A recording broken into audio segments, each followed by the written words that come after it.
डबरा में भगवान परशुराम के सम्मान में बन रहे फरसा चौराहा का काम प्रशासन ने बिना किसी कारण के रोक दिया है। इस बात को लेकर डबरा में ब्राह्मण समाज में रोष व्याप्त है, जिसे लेकर डबरा के साथ ही ग्वालियर के ब्राह्मण समाज के सैकड़ों लोग रैली के रूप में ज्ञापन देने ग्वालियर कलेक्टर पहुंचे। प्रशासन ने किसी भी अनहोनी को रोकने के लिए ग्वालियर कलेक्ट्रेट को छावनी में तब्दील कर दिया था। कलेक्टर पहाड़ी के नीचे ही मुख्य द्वार को बंद कर दिया गया था।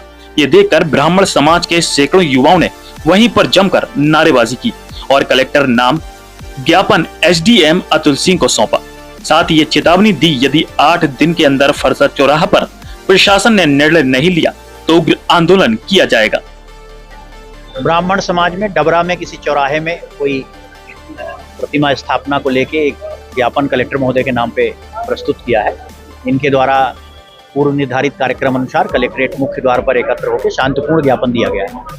ज्ञापन प्राप्त कर लिया गया है और उचित निर्णय हेतु कलेक्टर महोदय के समक्ष प्रस्तुत किया जाएगा। इस मामले में ब्राह्मण नेता महेश मुदगल का आरोप है कि सभी नियमों और अनुमतियों के बाद डबरा नगर पालिका द्वारा फरसा चौराहा का निर्माण किस दबाव में रोका गया है। डबरा प्रशासन ब्राह्मण समाज की सरलता और सहजता का नाजायज फायदा उठा रहा है। ब्राह्मणों को हल्के में ना लें। जब इस मामले में किसी राजनीतिक दबाव के बारे में उनसे पूछा गया तो उन्होंने सहमति जताते हुए कहा कि निसंदेह ये भी पत्रकारों के लिए खोज का विषय है कि वह कौन सी ताकत है जो ब्राह्मणों के विरोध में खड़ी है। वे कौन सी शक्ति है जो ब्राह्मणों की शक्ति को चुनौती दे रही है। वो कौन से लोग हैं, उनका भी पर्दाफाश होना चाहिए और जिला प्रशासन को उनको भी नंगा करके हमारे सामने खड़ा करना चाहिए। जिला प्रशासन को, कलेक्टर को चेतावनी देने आए हैं कि अगर 8 दिन के अंदर ब्राह्मण समाज की मांग को पूरा नहीं किया गया तो हम उग्र आंदोलन के लिए मजबूर होंगे। ब्राह्मण को हल्के में न लें। ये ब्राह्मण जो विश्व के कल्याण की बात करता है, हर जाति के कल्याण की बात करता है, तो उसके ऊपर कुठाराघात होता है तो उसको एक होके, संगठित होके आगे आने में मजबूर होना पड़ता है। और निसंदेह एक वास्तविकता तो यह है कि हमारे पत्रकारों के खोज का विषय है।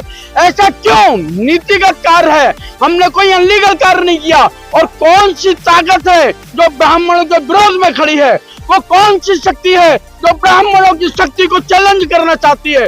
वो कौन से लोग हैं? उनका भी पर्दाफाश होना चाहिए और जिला प्रशासन को उनको भी नंगा करके हमारे सामने खड़ा करना चाहिए।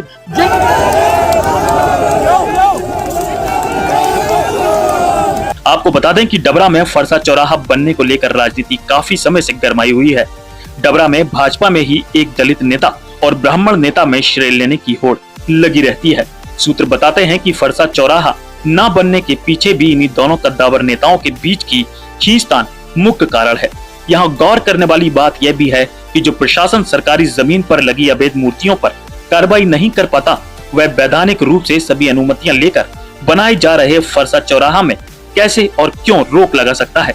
बिना राजनीतिक दबाव के प्रशासन ऐसा करे, इस पर संदेह होना वाजिब है।